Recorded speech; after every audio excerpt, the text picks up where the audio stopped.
So basically every year Ramadan is 2 weeks earlier, and it keeps cycling. So the past few years it's been in warmer weather, and this year the majority of it was during August.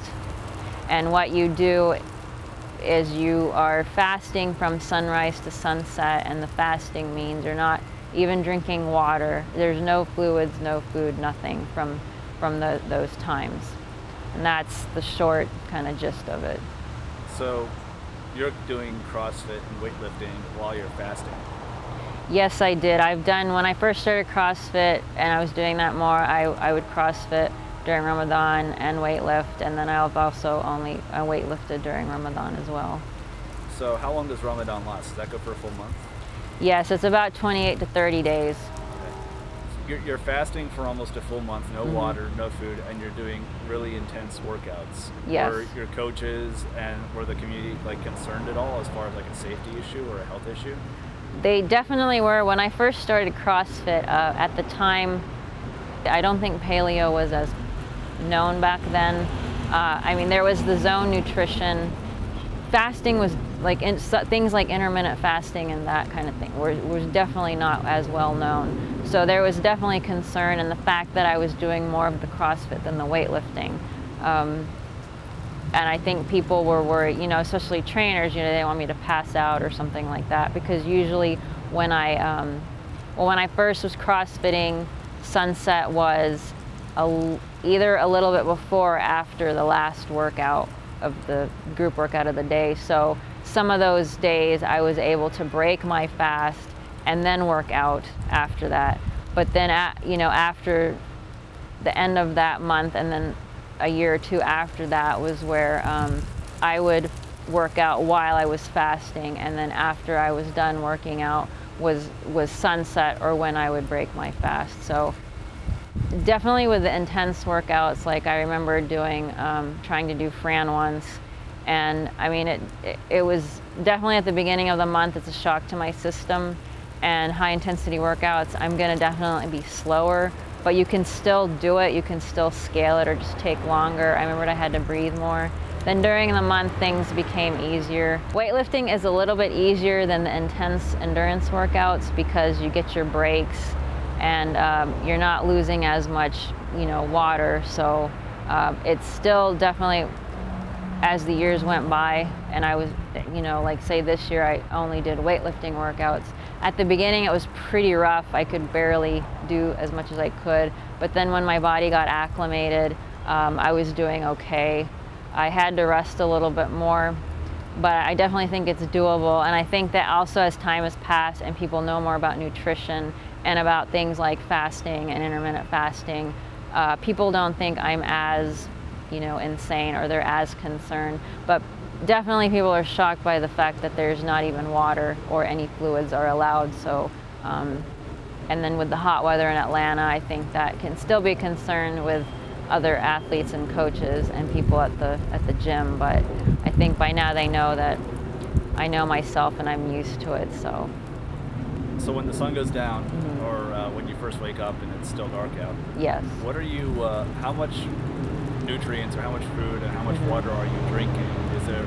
Is too much a shock to the system, or do you have to kind of resist your body's urge to kind of just take as much in as you can?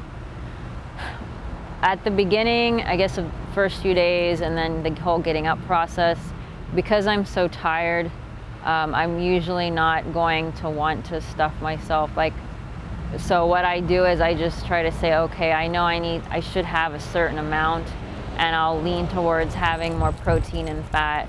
I'm probably not going to have any carbs, or if I do, it's going to be, say, low-carb vegetables, just so that I can feel more full. And so I'll try to have that. And as far as water intake, I try to have as much as I can, but you can only take in so much. So what I do is from sunset to before I go to sleep and waking up, I'll just try to have that water over the course of time. For the CrossFit workouts, what I did is I knew that the first few days were going to be rough, so depending on the workout, I would either do the workout the group was doing, or if I had to do something different, I would do it. I definitely didn't do the intense Metcons at first. I would just maybe do something light, or I wouldn't push myself that much, and just see how, you know, go based on how you feel. And then after the first few days of being acclimated, you know, I would try to just go ahead and do what everyone else was doing, but just try to pay attention to how I was feeling.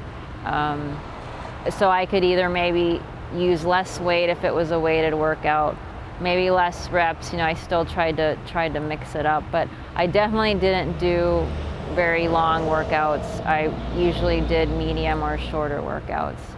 So I think a lot of it is going to depend on what your current fitness level is before you start fasting. And so if your fitness level is higher, you could probably do a lot more while you're fasting. But if you're just kind of starting out, you might not want to push yourself too much, because you're not really sure yet of how things feel or how you should be feeling, and maybe when too much is too much for you. So how long does it take to recover after Ramadan?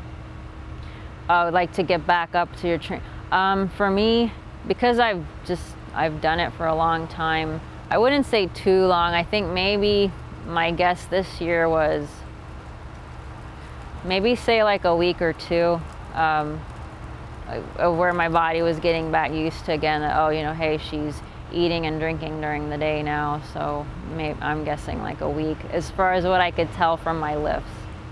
So it takes a week or two for your numbers to get back up as well, as far as like your workouts. Yeah, I'd say about, roughly 1 or 2 weeks. Like that's usually more with the Olympic lifts, like snatch, clean, and jerk. My powerlifting didn't take as long, and I think that's because obviously your brain is much more involved in the Olympic lifts, and then with, you know, I have to think a lot about it, so because of the fasting and thinking so much, that was more of the bottleneck for me with my lifts, I think, than with the power lifts. So the power lifts came along a little bit faster, like, you know, squat, deadlifts, whatever, than the Olympic ones. So for the Olympic lifts, how loud was the voice that said feed me, and how loud was the voice that said stay on your heels? They were pretty loud, and then I'd hear voices like, oh my goodness, this feels so heavy, what's going on? You know, this shouldn't be that heavy.